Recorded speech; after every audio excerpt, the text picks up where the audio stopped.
Ассалаумағалейкум, Нияз баба ұрпақтары. Міне мынау Ниязтам осылай болып салынған бұрын. Оны үйтам деп айтады.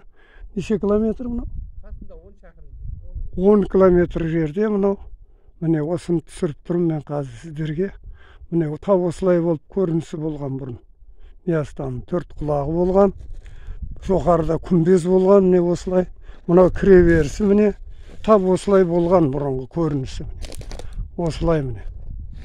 Тап осылай болған.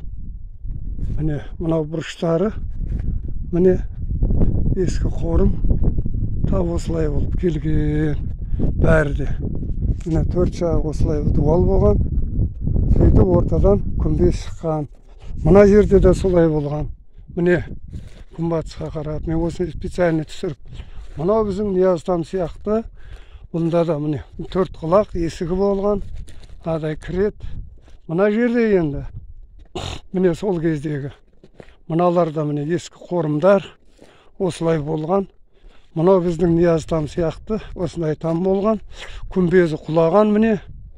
Ол қараусыз жатқан не? Міне осындай дәрежеде. Міне осы. Міне тап осылай болып тұр. Қазір біздің Ниязтамның көрінісі де. Анау бірақта өзінің формасын бұзбаған. Көрдіңіздер ме? Міне осындай.